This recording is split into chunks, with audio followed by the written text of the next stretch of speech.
Hello everyone, welcome back to the channel. और अगर आप इस चैनल पे फर्स्ट टाइम वीडियो देख रहे हैं तो make sure to subscribe my channel.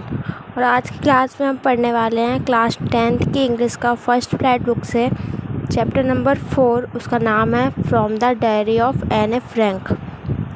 ठीक है, और इसके राइटर हैं एन ए फ्रैंक। ठीक है, तो गाइस चैप्टर को स्टार्ट करने से पहले आप मेरे चैनल को सब्सक्राइब ज़रूर कर लें और साथ ही लाइक का बटन है उसे भी दबा दें। और इस वीडियो को एंड तक पूरा देखें जिससे कि आप इस चैप्टर से रिलेटेड सारे डाउट्स क्लियर हो जाएं और आप अपने एग्ज़ाम में वेल परफॉर्म कर सकें। तो चलिए स्टार्ट करते हैं। तो सबसे पहले बिफोर यू रीड, तो इस इंट्रोडक्शन में काफ़ी काम की बात बताया गया है और इसमें से आपको बहुत सारी चीज़ें याद करने भी रखना है। तो चलो स्टार्ट करते हैं। एनेलिस मैरी एन ए फ्रैंक, जिनका बर्थ हुआ था 12 जून 1929 और इनका डेथ हुआ फरवरी मार्च 1945। वो जो जर्मन बॉर्न जूइश गर्ल। ठीक है, अब यहाँ से देखिए कि आपको क्या क्या चीज़ समझना है। सबसे पहले तो आप क्या कीजिए, इस डेट ऑफ बर्थ को याद कर लीजिए। ये बहुत बार रिपीट होने वाला है, आप याद कर लो। ये तो काफ़ी ईजली समझ आ जाएगा आपको। ठीक है, तो इनका बर्थ हुआ था 12 जून 1929 और इनका डेथ हुआ फरवरी मार्च 1945। तो आप क्या बता सकते हैं कि इनका उम्र क्या रहा होगा जब ये मरी होंगी तब? तो आप इनके उम्र को नीचे कमेंट सेक्शन में कमेंट करके ज़रूर बताएं। आगे देखते हैं। And was a German born Jewish girl, Germany में इनका जन्म हुआ था और ये एक जूइश गर्ल थी। जूइश मतलब होता है यहूदी, मतलब ये लोग जुडाइज्म रिलीजन को फॉलो करते हैं। ठीक है, तो ये एक जूइश गर्ल थी who wrote while in hiding with her family and 4 friends in Amsterdam during the German occupation of the Netherlands in World War II। अब यहाँ पे बहुत सारी बातें बताई गई हैं। सबसे पहले वर्ल्ड वॉर 2 जो कि हुआ था 1939 से लेकर 1945 के बीच में। उस समय में जर्मनी में नाजी पार्टी पावर में आ चुकी थी। ठीक है, और ये नाजी पार्टी का जो व्यू पॉइंट था वो अगेंस्ट था ज्यूस पीपल था। ठीक है, यहाँ ये लोग जूइश पीपल को हेट करते थे। तो उस समय जो राइटर हैं हमारी एन ए फ्रैंक और उनकी फैमिली, क्योंकि ये लोग जूइश पीपल थे, ये लोग क्या किए, जर्मनी छोड़ के कहाँ आ गए, नीदरलैंड आ गए ताकि नाजीज के से बच पाएँ यहाँ पे। ठीक है, अब बाद में क्या हुआ, जर्मनी के लोगों ने अपना कब्जा बाकी यूरोपियन कंट्रीज़ पे भी करना स्टार्ट कर दिया, तो वो लोग नीदरलैंड पे भी अपना कब्जा करने आ गए। तो अब ये लोगों को क्या हुआ, अब ये लोगों को हाइड करना पड़ गया, छिपना पड़ा, क्योंकि ये यहाँ पे भी नहीं बचेंगे। तो ये लोग कौन कौन छिप गए, with her family and 4 friends. Writer अपने परिवार के साथ अभी देखेंगे कि उनकी फैमिली में कौन कौन था। उनके दोस्त, 4 दोस्त, ये सब लोग कहाँ चले गए, हाइडिंग में चले गए। और कौन सी जगह पे छिपे हुए थे ये लोग, एम्स्टर्डम नीदरलैंड का कैपिटल है। इतना समझ आ गया। चलिए आगे देखते हैं, थोड़ा और क्लियर हो जाएगा। Her family had move to Amsterdam after the Nazis gain power in Germany. अब ये लोग जो हैं एम्स्टर्डम में, नाजीज लोग जो हैं वो कब पावर में आए, तब वो उनकी फैमिली को वहाँ से मूव करना पड़ा और एम्स्टर्डम में जाके उन्हें छिपना पड़ा। But were trapped when the Nazis occupation extended into the Netherland. फिर उनको यहाँ वो जो नाजीज लोग थे वो लोग एम्स्टर्डम में भी आ गए अपना कब्जा करने के लिए, इसलिए उनको यहाँ से भी आगे बढ़ना पड़ा। नाजीज लोगों ने यहाँ पे भी कब्जा करना स्टार्ट कर दिया, इसलिए इन लोग को यहाँ से छिपना पड़ा और एम्स्टर्डम में जाके ये लोग छिप गए। ठीक है, as persecutions against the Jewish population increased. Persecutions means अत्याचार, जो जूइश पॉपुलेशन के ऊपर जो अत्याचार बढ़ गए, इसकी वजह से the family went into the hiding in July 1942 in hidden rooms in a father auto Franks office building. तो जैसे ही नाजीज लोगों के जूइश पीपल के ऊपर अत्याचार बढ़ते गए तो इनको इनकी फैमिली के साथ हिडन रूम में 1942 में जुलाई में इनको जाकर छिपना पड़ा। कहाँ पे? हिडन रूम्स कहाँ थे? उसके एने फ्रैंक के जो फादर थे, ऑटो फ्रैंक, उनकी जो ऑफिस बिल्डिंग थी उसमें कुछ हिडन रूम्स थे। वहाँ पे जाके ये अपनी फैमिली के और अपने 4 फ्रेंड्स के साथ वहाँ जाके छिप गए। After 2 years in hiding the group was betrayed. Betrayed means discovered, means खोजा जा चुका था। 2 साल छुपे रहने के बाद उनका जो ग्रुप था वो खोजा जा चुका था and transported to the concentration camp system where Anne died of typhus in Bergen Belsen within days of her sister Margot Frank. तो फिर जब उनका ग्रुप को पता चल गया, उसको खोजा जा चुका, तो फिर उसके बाद ये पूरे ग्रुप को कहाँ पे ट्रांसपोर्ट कर दिया गया? Concentration camp. कंसंट्रेशन कैंप को क्या बोलते हैं? कारागार। ये इसका नाम था। कंसंट्रेशन कैंप का नाम दिया हुआ है वर्जन बेल्सेन। तो फिर कुछ दिनों बाद उनकी जो सिस्टर थी एने फ्रैंक की, मार्गोट फ्रैंक, वो उनकी डेथ हो गई। और उसके कुछ ही दिनों बाद जो एने फ्रैंक थी उनको भी टाइफस नाम की एक बीमारी हो गई, जिससे कि कुछ दिनों में उनकी भी डेथ हो गई। तो ये जो लोग छुपे थे, कब छुपे थे? 1942 में। तब ये इनकी उम्र लगभग 13 ईयर्स रही होगी। और जब इनकी डेथ हुई तो इनकी एज कितनी हुई? 2 साल बाद इनकी डेथ हो गई, तो ये 15 ईयर्स की थी जब इनकी डेथ हुई। Her father auto the only survivor of the group. तो जो उनके फादर थे ऑटो, वही बचे थे पूरे ग्रुप में से, बाकी सब लोगों की डेथ हो चुकी थी। Return to Amsterdam after the war ended. तो फिर जब 1945 में जब वॉर एंड हुई, ख़त्म हुई, वॉर जो युद्ध था वो ख़त्म हुआ, तो उनके फादर जो थे ऑटो, वही अकेले बचे हुए थे। तो फिर वो एम्स्टर्डम वापस गए और वहाँ पे उन्होंने to find that her diary had been saved. वहाँ पे उन्होंने ये डायरी जो थी एने फ्रैंक की, ये यहाँ पे बची हुई थी। Convinced that it was a unique record, he took action to have it published in English under the name the diary of a young girl. तो उन्होंने उसको देखा और सोचा कि शायद इसमें कुछ यूनिक रिकॉर्ड होगा, इसलिए उन्होंने एक्शन लिया और उसको पब्लिश कराया इंग्लिश में, और उस डायरी को नाम दिया the diary of a young girl. The diary was given to Anne Frank for a 13th birthday and chronicles the events of a life from 12 June 1942 until its final entry of 1 August 1944। तो जो diary थी वो एने Frank को उसके 13th birthday पे gift की गई थी, और जितने भी सारे जो इवेंट्स थे 12 जून 1942 से लेकर फाइनल एंट्री उसने की थी 1 अगस्त 1944 को, तब तक के जो भी सारे इवेंट्स थे सारे उसमें रिकॉर्ड हुए थे। It was eventually translated from its original Dutch into many languages and become one of the world's most widely read book. तो इनकी जो ओरिजिनल लैंग्वेज में डायरी लिखी हुई थी डच लैंग्वेज में, उस लैंग्वेज से और भी बाकी लैंग्वेजों में डिफरेंट लैंग्वेज में ये क्या हुई? ट्रांसलेट हुई, और ये सबसे ज़्यादा पढ़ी जाने वाली दुनिया की बुक बन गई। There have also been several films, televisions and theatrical production and even an opera based on the diary।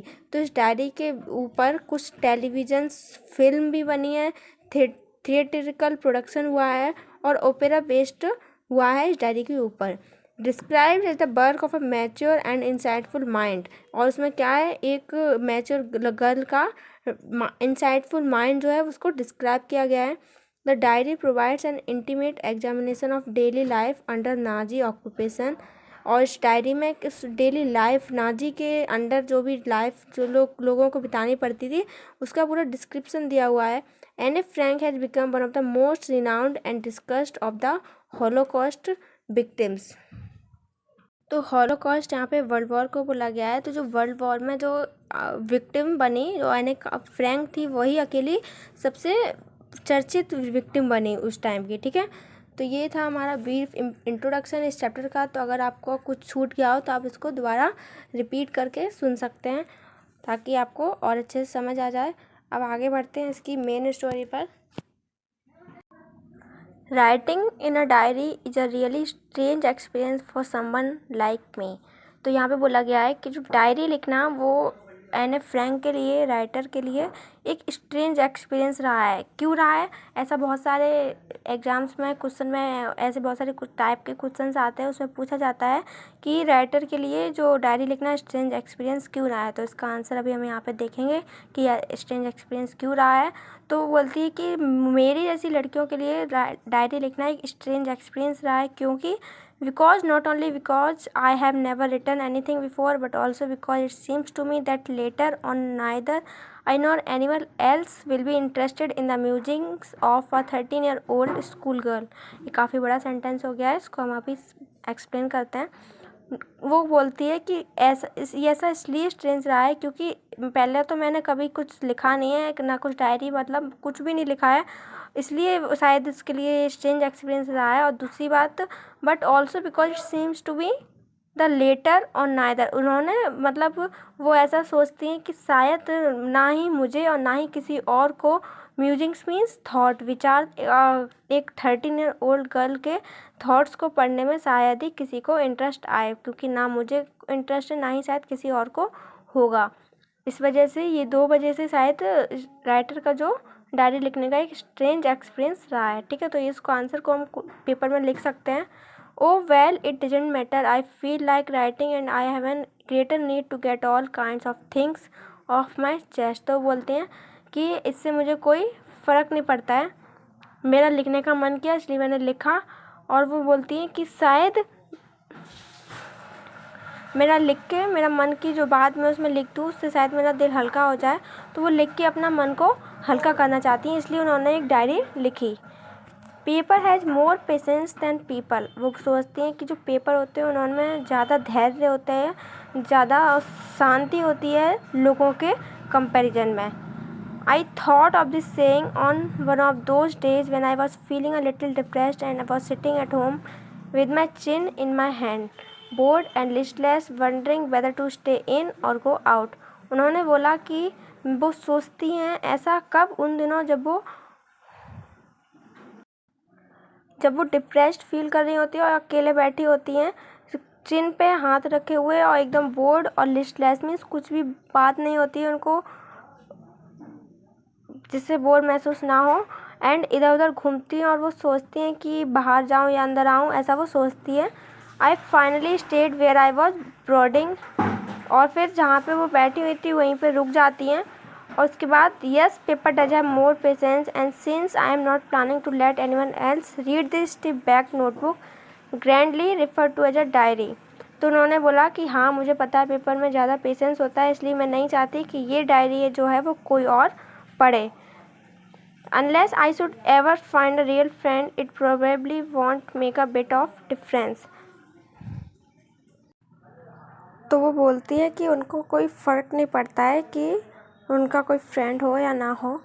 वो बोल रही थी कि अपनी डायरी वो किसको देंगी, अपने बेस्ट फ्रेंड को ही देंगी पढ़ने के लिए, इसलिए उनको कोई फ़र्क नहीं पड़ता है कि वो उसमें क्या लिखती हैं। Now I am back to the point that prompted me to keep a diary in the first place, I don't have a friend.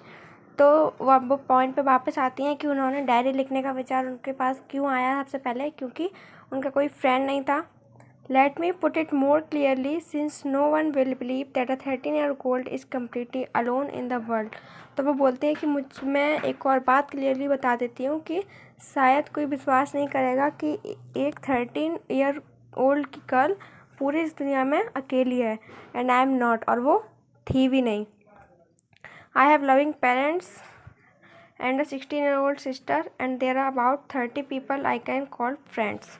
तो बोलती है कि मेरे प्यार से पेरेंट्स हैं और एक मेरी 16-year-old सिस्टर है, और यहाँ पे लगभग 30 लोग ऐसे हैं जिनको मैं अपने फ्रेंड्स बुला सकती हूँ। I have a family, loving aunt and a good home. मेरे पास मेरी फैमिली है, एक प्यारी सी आंटी है और एक अच्छा सा घर है। No one on the surface I seem to have everything except my one true friend. और इस पूरी पृथ्वी पे ऐसा कुछ भी नहीं है जो कि मेरे पास नहीं है सिवाय मेरा एक सच्चा दोस्त के। All I think about when I am with friends is having a good time. और वो उस टाइम को सोचती हैं कि जब वो अपने फ्रेंड्स के साथ अच्छा सा समय बिताएंगी। I can't bring myself to talk about anything but ordinary everyday things. वो बोलते हैं कि ऐसा मैं नहीं सोच सकती कि कोई भी अनजान आदमी के साथ में अपनी डेली लाइफ की बातें शेयर करना। We don't seem to be able to get any closer and that's the problem. और हम किसी के इतना क्लोज नहीं हो सकते, और यही एक उनकी प्रॉब्लम थी जिससे कि उन्होंने एक डायरी लिखना स्टार्ट किया। Maybe it's my fault that we don't confide in each other.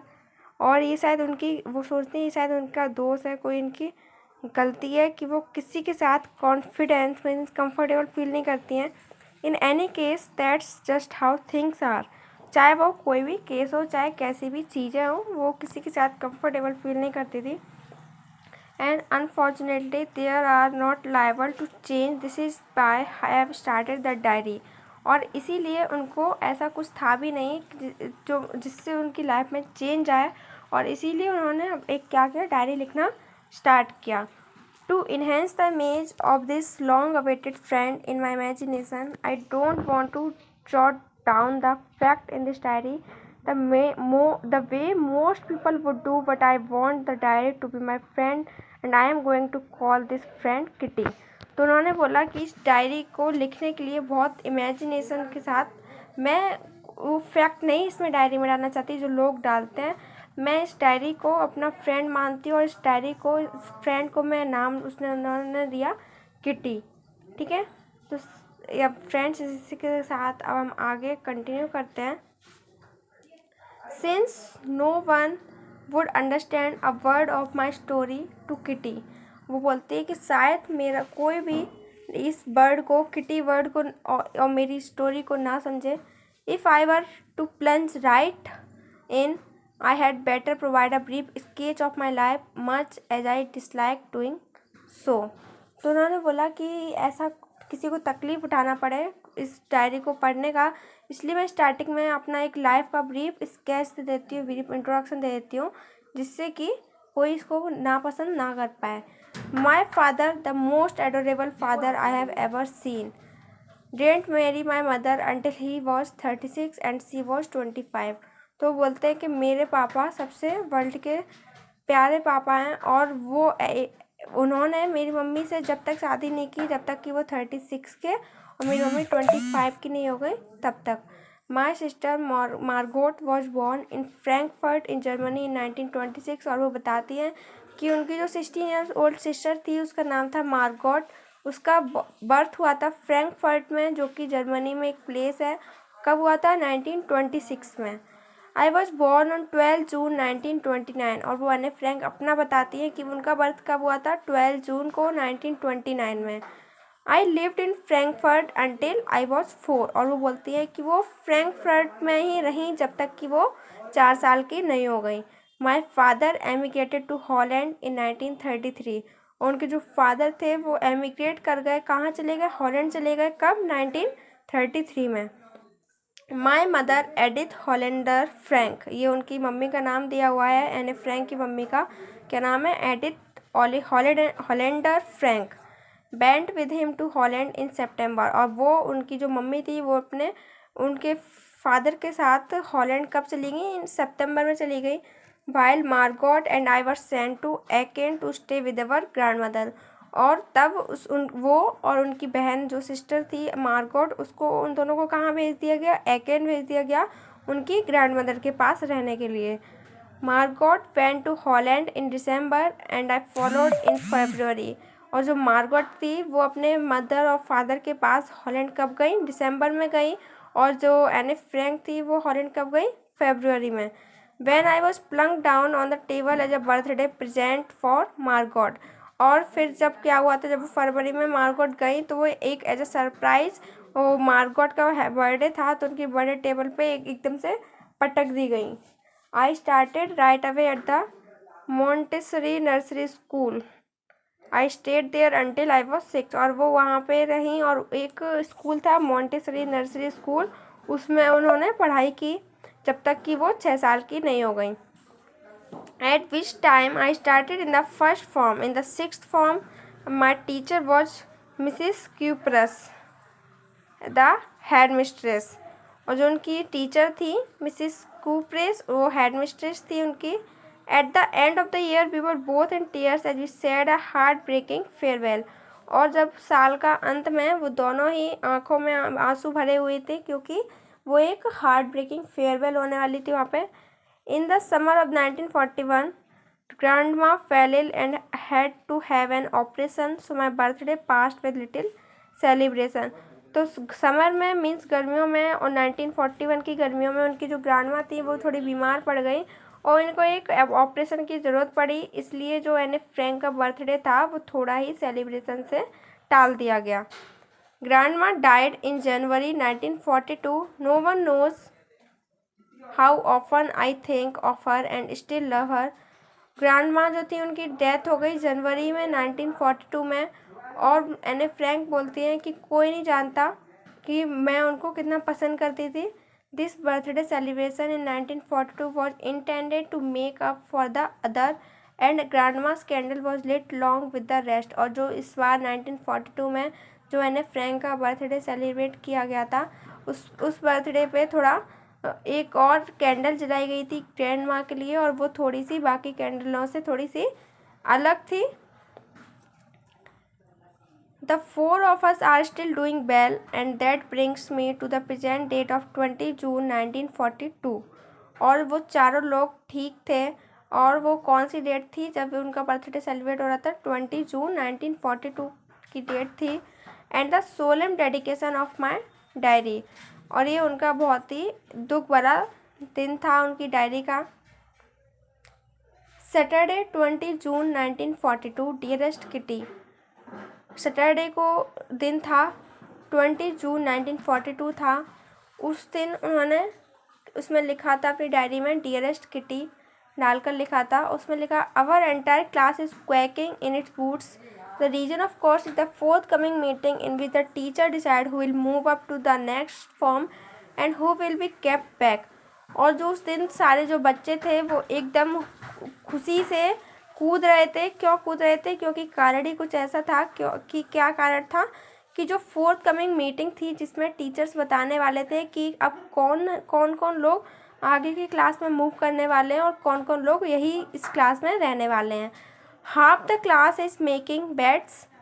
GN and I laugh ourselves silly at the two boys behind us. और आधे से ज़्यादा जो क्लास थी वो एक दूसरे से शर्त लगा रही थी कि मैं आगे जाऊंगी या तुम यहीं रह जाओगे, ऐसा शर्त लगा रहे थे आपस में. इसलिए जीएन और जो एने फ्रैंक थी वो हंस रहे थे. किस पे? दो लड़के बैठे हुए थे पीछे, उनका नाम था CN and Jacques, who have stake their entire holiday savings in their bet. और जो कि वो दोनों क्या कर रहे थे, अपनी पूरी छुट्टियों की जो भी बचत थी, सेविंग्स थी, सारे उन्होंने क्या किया, शर्त में लगा डाली थी. इसलिए वो दोनों बैठ के हंस रहे थे.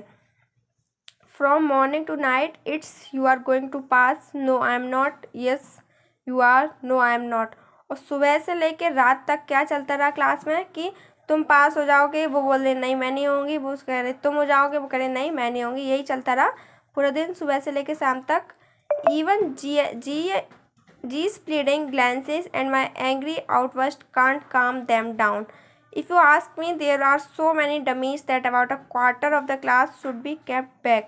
और फिर ये सब सुनते सुनते जो उसका जो सहने की जो क्षमता थी वो ख़त्म हो गई. और एकदम से चिल्ला के वो बोलती है एने फ्रैंक कि अगर तुम मुझसे पूछो तो मैं क्या बोलूँगी कि यहाँ पे आधे से ज़्यादा लोग गधे इतने हैं कि वो लोग इसी क्लास में रह जाएंगे. But teachers are the most unpredictable creature on earth. और लेकिन जो टीचर हैं वो सबसे मोस्ट अनप्रिडिक्टेबल क्रिएचर है, मतलब जिसका कोई अंदाज़ा नहीं लगा सकते कि वो क्या करें. ये तो टीचर पे ही डिपेंड करता है कि वही बताएंगे कि कौन आगे क्लास में मूव करेगा और कौन इसी क्लास में रह जाएगा. ठीक है, तो अब आगे मूव ऑन करते हैं. आई am not so worried about my girlfriend and my self. तो बोलती हैं कि मेरी जो भी फ्रेंड्स हैं मैं उनके लिए बिल्कुल भी चिंतित नहीं हूँ, ना ही खुद के लिए. We will make it. The only subject I am not sure about is math. वो कह रही थी मुझे पता है कि मैं आगे मूव ऑन करूँगी, लेकिन सिर्फ एक ही सब्जेक्ट ऐसा है जिसमें मैं श्योर नहीं हूँ और वो सब्जेक्ट है math. Anyway all we can do is wait. और जो भी है जो भी हम कर सकते हैं, क्या कर सकते हैं, सिर्फ इंतज़ार ही कर सकते हैं रिजल्ट का डिक्लेयर होने का, कि टीचर हमारा क्या डिसीजन लेती हैं, कौन मूव ऑन करेगा, कौन इस क्लास में जाएगा. उसके लिए हम सिर्फ वेट कर सकते हैं. Until then we keep telling each other not to lose heart. और जब तक हम एक दूसरे को सांत्वना दे सकते हैं कि हिम्मत मत हारो, हम आगे बढ़ जाएंगे, ऐसा कह सकते हैं हम दूसरे से शर्त लगाने की बजाय. I get along pretty well with my teachers. There are 9 of them, 7 men and 2 women. Mister Keesing the old fogey who teaches maths. वो बोलते हैं कि मैं बहुत ही अच्छा कर रही थी अपने टीचरों के साथ. मैं यहाँ पे 9 लोग थे. कौन? 7 मैन थे और 2 वीमेन थी. मिस्टर कीसिंग थे वो थोड़े बूढ़े टाइप के थे और वो हमें मैथ पढ़ाते थे। वो and was annoyed with me for ages because I talk so much. और वो थोड़े मेरे से चिड़चिड़े हो गए थे कुछ सालों से क्योंकि मैं बहुत ज़्यादा बातें करती थी। After several warning he assigned me extra homework and essay on the subject a chatter box. और बहुत सारी वार्निंग्स के बाद उन्होंने मुझे एक्स्ट्रा होमवर्क भी दिया एक ऐसे लिखने को, और टॉपिक था a chatterbox. A chatterbox what you can write about that. वो बोलते ए चैटर बॉक्स, इस टॉपिक पे तुम क्या क्या लिख सकते हो। I had worried about that later. Later I decided I jotted down the title in my notebook, tucked it in my bag and tried to keep quiet. और फिर उसने डिसाइड किया, बहुत चिंता की कि इसमें क्या लिखूँ मैं। उसके बाद उसने डिसाइड किया, उसने अपने लेटर को अपने नोटबुक में जॉट किया, उसमें मतलब पेस्ट किया और अपने बैग में रखकर शांत रहने का सोचा। That evening, after I had finished the rest of my homework, the notebook about the essay caught my eye. और फिर उस शाम को उसने जैसे ही सारा होमवर्क फिनिश किया तो उसकी आंखों के सामने जो एक कॉपी जो आ रही थी वो बार बार क्या आ रही थी, ऐसे वाली copy. I began thinking about the subject while chewing the tip of my fountain pen. और वो अपने फाउंटेन पेन का टिप जो होती है उसको चबाते हुए सोच रही थी उस टॉपिक के बारे में कि वो क्या उसमें लिखे। Anyone could ramble on and leave big space between the words. और उसने वो क्या कर रही थी, वो कुछ भी नहीं लिख रही थी, तो बड़ा बड़ा स्पेस छोड़ती जा रही थी। But the trick was to come, नहीं वो ऐसा सोच रही थी कि अगर कोई और होता तो वो क्या करता, बिग बिग स्पेस करके छोड़ देता। But the trick was to come up with convincing argument to prove the necessity of talking.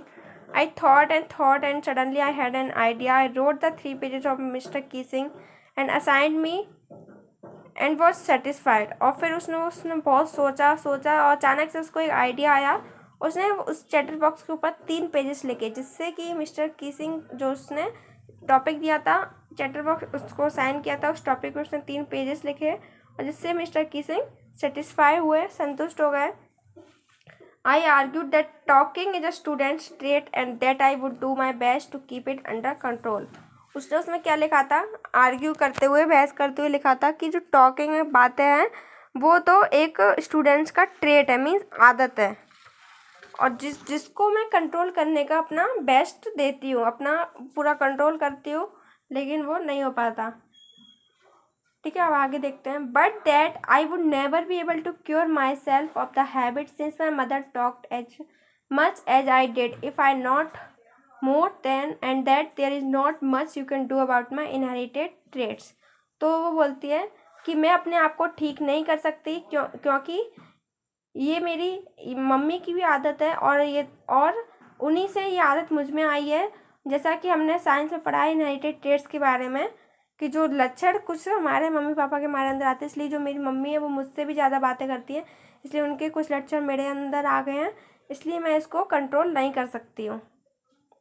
Mr. Keesing had a good laugh at my arguments, but when I proceeded to talk my way through the next lesson, he assigned me a second essay। फिर जो mister कीसिंग थे वो मेरे जो arguments थे उसके ऊपर बहुत हंसे। उसके बाद फिर मैंने बातें की तो उन्होंने मेरे को एक दूसरा ऐसे सेकंड ऐसे असाइन किया। This time it was suppose to be an incorrigible chatterbox. I handed it in and mister Keesing had nothing to complain about for 2 whole lessons। फिर उन्होंने जो दूसरा ऐसे असाइन किया था उसका नाम क्या था, एन इनकॉर्जिबल चैटर बॉक्स। इनकॉर्जिबल मीन्स यहाँ पे दिया हुआ है something that can not be corrected a bad, और जो इनकॉर्जिबल मीन्स ऐसी चीज़ होती है जिसको हम सही सुधार नहीं सकते हैं। उन्होंने इस टॉपिक पे लिखने को दिया। उसके बाद मिस्टर कीसिंग जो थे उन्होंने कुछ भी कंप्लेन नहीं की 2 लेसन्स के लिए। However, during the 3rd lesson, he had finally had enough, and a Frank had punishment for talking in class. Write an essay entitled "Quack Quack Quack," said Mistress Chatterbox।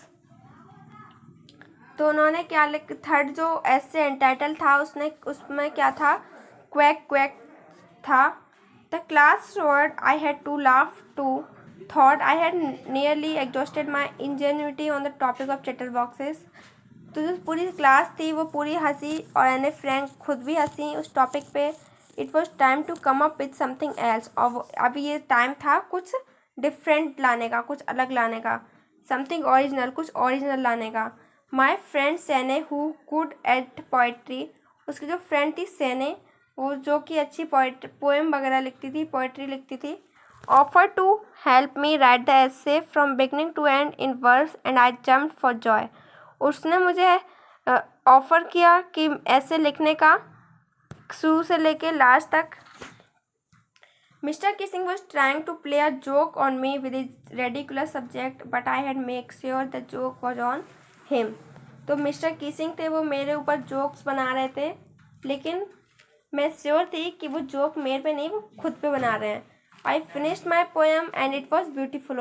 उसने अपनी poem finish की और वो बहुत सुंदर थी। It was about a mother duck. वो किसके बारे में थी? एक मदर डक के बारे में थी और एक फादर स्वेन के बारे में थी विथ 3 बेबी डकलिंग। उसके 3 बच्चे थे duckling, who were bitten to death by the father because they quack too much, और जो कि अपने फादर के द्वारा मारे गए थे क्योंकि वो लोग बहुत ज़्यादा बोलते थे।